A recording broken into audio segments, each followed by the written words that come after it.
ತ್ರಿಜ್ಯ ವೃತ್ತ ಕೇಂದ್ರ ಆಯ್ತು ಅಂತಂದ್ರೆ OA ಏನಾಕೈತಿ ವೃತ್ತದ ತ್ರಿಜ್ಯ ಆಗ್ತದೆ. ಅಂದ್ರೆ ನಾವು ಸಿ ಅಂತ ಏನು ಕರಿತೀವಲ್ಲ, ಸಿ ಅನ್ನ ಪರಿಧಿ ಅಂತ ಕರಿತೀವಿ. ಸಿ ಅನ್ನ ನಾವು 2πr ಇಂದ ಗುರುತಿಸ್ತೀವಿ. ನಾವೀಗ ನೋಡ್ಬೋದು, ಒಂದು ವೃತ್ತವನ್ನ ತೋರಿಸ್ತೇನೆ. ಈ ವೃತ್ತದ ನಾವು ತ್ರಿಜ್ಯವನ್ನ ಏನ್ ಮಾಡ್ತೀವಿ, ಬಂದ್ಯಾ ಒಂದು ವೃತ್ತ ಅಂತಿದೆ ಅಂತಂದ್ರ ಈ ವೃತ್ತದ 2πr ಇದರದ್ದು ಸೂತ್ರ. ಹೌದಾ? ಈ ವೃತ್ತದ ತ್ರಿಜ್ಯ ಇದು ವೃತ್ತ ಕೇಂದ್ರ ಆಗಿರ್ತದೆ. ಇದು O ಅಂತ ಹೆಸರು ಕೊಡ್ತೀವಿ. ವೃತ್ತ ತ್ರಿಜ್ಯ ಅಂದ್ರೆ ಇದು OA. OA ಏನೈತಲ್ಲ, ಆರ್ ಸ್ಮಾಲ್ ಲೆಟರ್ ಆರ್ ಇಂದ ಗುರುತಿಸ್ತೀವಿ. ರೇಡಿಯಸ್ ಅಂತ ಕರಿತೀವಿ. ಇದಕ್ಕೆ ವೃತ್ತದ ತ್ರಿಜ್ಯ ಅಂತ ಕರಿತೀವಿ. ಹೌದಾ? ಈಗ ವೃತ್ತವನ್ನು ನಾನು ಏನ್ ಮಾಡ್ತೀನಿ, ಇದರ ಇದು ಮಧ್ಯ ಭಾಗದಲ್ಲಿ ಸಿಡಿದೀನಿ. 2 ಭಾಗಗಳನ್ನ ಮಾಡಿದೀನಿ. ಇದೇನು ಬೇಡ, ಇದು ಬರಲ್ಲ. ನಂತರ ಈ ಭಾಗ ನೋಡ್ಕೊಡ್ರಿ. ಇದೆಲ್ಲ ಪರಿಧಿ ಅಲ್ಲ. ನಾ ಇದನ್ನ ಯಾವ ರೀತಿ ಜೋಡಿಸ್ತೀನಿ ಅಂತಂದ್ರೆ ಇದನ್ನ ಈ ರೀತಿ ಜೋಡಿಸ್ತೀನಿ.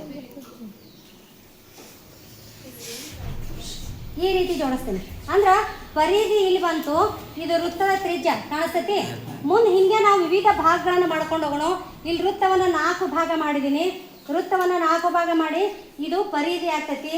ಇದು πr, ಇದು πr ಆಗ್ತೈತಿ. ಒಟ್ಟು ನಮ್ಮ ಪರಿಧಿಯ ಸೂತ್ರ ಏನು, 2πr.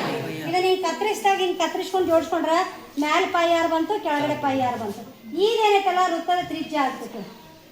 ಹೌದಾ? Small letter R. ಹಿಂಗೆ ಇದನ್ನ 5 ಭಾಗದಾಗ ಮಾಡಿದೆ. 5 ಭಾಗದಾಗ ಮಾಡಿ ಮತ್ತು 5 ಭಾಗದಾಗ ಜೋಡಿಸಿದಾಗ ಇದು πr ಬರುತ್ತೆ, ಇದು πr ಬರುತ್ತೆ, ಇದು ಸ್ಮಾಲ್ ಲೆಟರ್ ಆರ್ ಬರ್ತೈತಿ.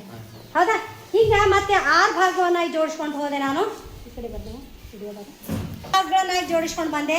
ಇದು πr ಬಂತು, ಇದು πr ಬಂತು, ಏನ ಇದು ಸ್ಮಾಲ್ ಲೆಟರ್ ಆರ್ ಬಂತು. ಇದನ್ನು 7 ಭಾಗವಾಗಿ ಜೋಡಿಸ್ಕೊಂಡು ಹೋದೆ. ಹಿಂಗೆ ನಾವು ಕಟ್ ಮಾಡ್ಕೊಂಡು ಜೋಡಿಸ್ಕೊಂಡು ಸಣ್ಣ ಸಣ್ಣ ಸಣ್ಣ ಭಾಗ ಮಾಡಿ ಜೋಡಿಸ್ಕೊಂತ ಹೋದಂಗಿಲ್ಲ. ಇದು ಯಾವ ಆಕೃತಿಯನ್ನು ಪಡಿತೈತಿ, ಯಾವ ಆಕೃತಿ ಬಂದೈತಿ, ಆಯತಾಕಾರದ ಆಕೃತಿ ಬರ್ತೈತಿ ನಿಮ್ಗೆ. ನೋಡ್ರಿ, ಇದು πr ಆಯ್ತು, ಇದು πr ಆಯ್ತು, ಇದು ಸ್ಮಾಲ್ ಲೆಟರ್ ಆರ್ ಆಯ್ತು. ಹಂಗೆ ಇದನ್ನ 8 ಭಾಗ ಮಾಡಿದ್ದೀನಿ. ಇದು πr ಆಯ್ತು, ಇದು πr ಆಯ್ತು, ಇದು ನಮ್ಗೆ ತ್ರಿಜ್ಯ ಏನೈತಲ್ಲ ಸ್ಮಾಲ್ ಲೆಟರ್ ಆರ್ ಬಂತು. ಹಾಗೆ 9 ಭಾಗ ಮಾಡಿದ್ದೀನಿ. ಇಲ್ಲೇನು ಹೆಂಗೆ ಚಿಕ್ಕ ಚಿಕ್ಕ ಭಾಗಗಳನ್ನು ಮಾಡ್ತೀರಿ ಅವಾಗ ಕ್ಲಿಯರ್ ಆಗಿ ಬರ್ಕೋತ ಹೋಗ್ತೈತಿ. ಆಯತಾಕಾರದಾಗ ಬರ್ತೈತಿ. ಇದು πr ಮತ್ತೆ ಇದು πr ಆಯ್ತು, ಇಲ್ಲೇ ಸ್ಮಾಲ್ ಲೆಟರ್ ಆರ್ ಬಂತು. ನಿಮ್ಗೆ ತ್ರಿಜ್ಯ ಇಲ್ಲಿ ಬರುತ್ತೆ. ನಮಗೆ ಇಲ್ಲಿ 10 ಭಾಗಗಳನ್ನು ಮಾಡಿದಾಗ ನಮ್ಗೆ ಕ್ಲಿಯರ್ ಆಗಿ ಕಾಣಿಸುತ್ತೆ ಇದೊಂದು ಆಯತಾಕಾರದಾಗ ಆಯಿತು ಅಂತೇಳಿ. ಹಿಂಗೆ ಆಯತಾಕಾರದಾಗ ನಾವು ಆಯತದ ವಿಸ್ತೀರ್ಣವನ್ನು ಕಂಡುಹಿಡಿಯೋ ಸೂತ್ರವನ್ನು ನೋಡಿದ್ವಿ. ಆಯತದ ವಿಸ್ತೀರ್ಣ ಉದ್ದ ಗುಂಡೆ ಆಗಲ್ಲ ನಾವು ಹೋಗ್ತೀವಿ. ಹಂಗೆ ಇದೊಂದು ಆಯತಾಕಾರದಾಗ ಈ ವೃತ್ತ ಹೋಗಿ ಒಂದು ಆಯತಾಕಾರದಾಗ ತಂದೀವಿ ಅಂದಂಕ ಇದ್ರದ್ದು ಉದ್ದ ಎಷ್ಟೈತಿ, πr ಐತಿ, ಅಗಲ ಎಷ್ಟೈತಿ, ಆರ್ ಐತಿ. ಹಂಗಾರೆ ನಾವು ಉದ್ದ ಗುಂಡ್ಲಿ ಅಗಲ ಮಾಡಿದಾಗ ವೃತ್ತದ ವಿಸ್ತೀರ್ಣ πr × r ಆಯ್ತು.